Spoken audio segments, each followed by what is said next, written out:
And elsewhere in the galaxy, a 10-centimetre piece of debris may not seem like a big deal unless, of course, it's careering around Earth's orbit. 3 people on the International Space Station are now preparing to take evasive action to avoid an encounter with the runaway space junk. Let's get the details on all this now from RT's Peter Oliver. Peter, so is the crew of the station in any danger? Well, the crew themselves are prepared for this type of eventuality. It actually happens around 600 times a year. The average is that they have to make evasive manoeuvres on board the ISS to avoid bits of debris that are flying around. Now, there are an estimated 20,000 pieces of space junk being tracked going around the planet at the moment. This particular piece of space junk is a 10-centimetre size bit of a rocket that was launched in 1991 to send a satellite into orbit. Now, what happens if the ISS detect that they are on a collision course with a piece of space junk, that they try and make emergency manoeuvres if they can to try and get out of the way. However, if they can't make those manoeuvres and be 100% sure that they can get out of the way, there's only one course of action left. The crew takes shelter in the most protected area of the ship. The safest place is the capsule in the Soyuz module.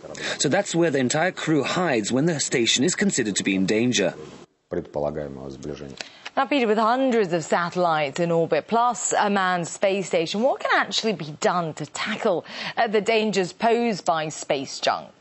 Well, unfortunately, as it stands at the moment, there is no viable plan in place to try and clean up space. There is no method of giving space a spring clean. All of those theories that have been put forward are either too expensive, too outlandish. Some have been dubbed a little bit too sci-fi, or they're just not workable. Basically, the technology isn't advanced at this present time. Now, the big problem comes is, as I say, around 20,000 objects are being tracked at the moment. The most recent one, you can see a shot of just right there, that came down to Earth, the most recent large object, was the UARS research module. That was a NASA satellite that had been monitoring the atmosphere. That came down to Earth last week, and parts of it went through the atmosphere. Now, the big reason that we have so much space junk, and the big problem comes, is that the space junk is growing exponentially due to something called the Kessler effect. Now, what this is one piece of space junk crashes into another piece of space junk